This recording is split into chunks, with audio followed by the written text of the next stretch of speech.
Ayez na souci ya assurer transparence na kati ya gestion ya ba église membre pe financement ya ba projet de développement na kati ya ba domaine vitaux de la vie noko na ngandi melanga que ASBEL ACMTF Assemblée chrétienne du message du temps de la fin oyo wapi esangisaka ba église ebele na kati na yango bayebaki bongo kosala mobange déclaration pona kweba bongo révision ye statut na bango oyo epusaki bango pe lisusu na kovote ba membre ya sika oyo bakokumbela masolo avec impact na idéologie. Mokolo ya samedi 7 septembre na avenue université numéro 206 na quartier Rigini na commune ya Lemba noko na ngandi melanga ko na kati ya déclaration bayebaki bongo kotalisa conformément na ba disposition ya article 37 alinéa 1er ya constitution ya 18 février 2006 oyo ezalaka modifié na 2011 pe lisusu kolandisa loi numéro 004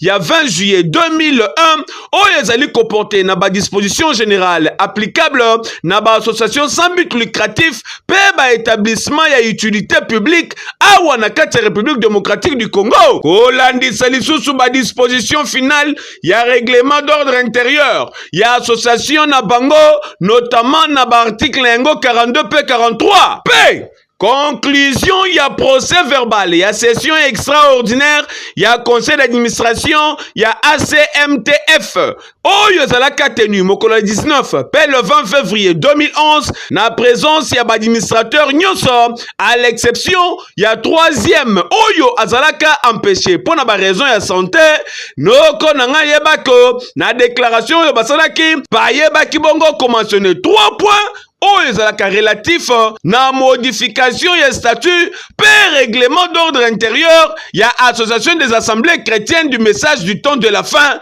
ACMTF na mukuse bayebaki bongo ko affirmer modification ya statut na bango conformément pe na baloi na bango okanisi esili tantan bayaki koleka mbala moko na élection ya bureau ya sika oyo wapi désormais le pasteur Carlos Kalala azalaki élu lokola administrateur numéro 1 ya association na bango oyo en remplacement ya pasteur Baruti Kasongo oyo auteki kotika mokili bankolo mikolo uti koleka ambiance lekana kitoko po premier vice-président deuxième vice-président na secrétaire général ya lisanga oyo bazalaki pe élu na même occasion noko yeba pe que na kati ya ACMTF oyo ezali kosangisa ba véritable bana na nzambe bulu yeke ezali te kasi keba na ba oyo nyonso bazali koluka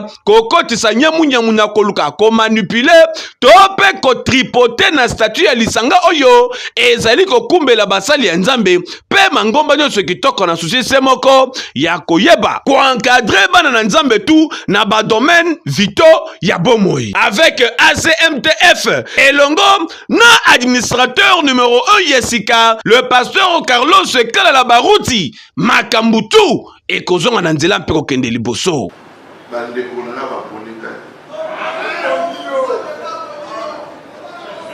nasengi merci nanu na bato so baponika toyebi ete ACMTF tosalama mpona mbongo et ça fait partie du tabernacle. Et ça, pour l'Assemblée chrétienne du message du temps de la fin. Dans le message, on doit avoir l'amour sincère. Nous sommes des enfants. On ne peut pas beaucoup dire. Mais amour, il faut apprendre la service. Voter à qui sont le message. Ils sont de voter à nous. Passer après 40 ans, génération pourrie. Ça, c'est notre génération. C'est notre génération. C'est notre génération. C'est au thème à passer, lui, il va marcher. 80% des pasteurs sont des chaînes. C'est la nouvelle génération. La nouvelle génération, avant la haine, avant la jalousie. On doit avoir l'amour sincère dans nos cœurs. On doit être clair. avec Dieu. Le message, c'est la vérité. Mais les gens, avec cette confusion dans le message, le message est roubé baptiste. On va s'arrêter. C'est une génération pour ceux qui et vous la génération là. Ils sont la génération à ce thème, tu vous allez béni. On doit te soutenir. Tosimbana. Tosimbana. Mouninga la fond kuna. Yéba église de l'église. Soyez aux enfants. Soutenir. Tu ne faut pas te l'aligner avec la scène est doctrine. Qu'est-ce que l'ancienneté? C'est pas l'âge. C'est l'onction de la science. C'est ça l'ancienneté. Il y avait beaucoup d'anciens. Mais vraiment comment ancien par rapport au message. Que Dieu vous bénisse. Pour la calme. Où est-ce que vous avez les gens assemblés? Nous allons ensemble. Pour vous bénir. Nous trois ans parfois zati. Parfait c'est Jésus. Votre ligne de qui est le poisson. Vous n'avez pas une église de mon biso toko samba na bangote baba papa na biso. Toi na mon parfait. Baba papa na biso. Aucun dans nos besoins message qui est le poisson. Oui na bangote koto ka bangote. Bala biso so message ko. Mais chaque mouton en option là. Je dois me dire bien bien dans les gens dans le docteur Nicolas. Il m'a écrit, il y a un de frère. Nous avons la place là. Il y a la place là.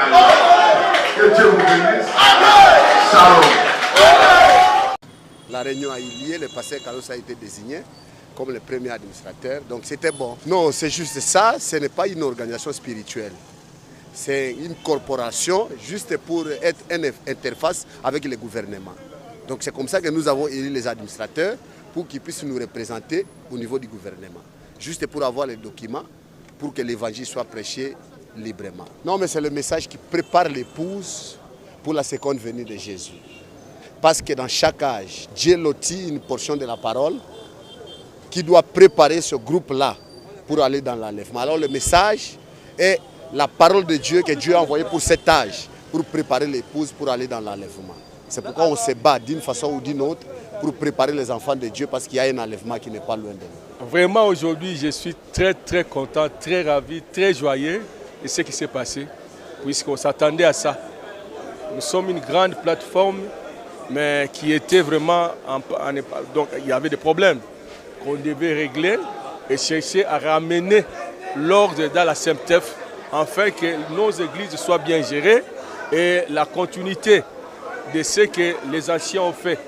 Le patriarche Barabout que nous saluons, paix à son âme, et il est parti, mais la continuité devait être bien assurée et ceux qui devaient rester après lui devaient organiser la SEMTEF afin qu'il continue à œuvrer comme ça se faisait. C'est pourquoi nous sommes là et nous sommes très contents de ce qui s'est passé.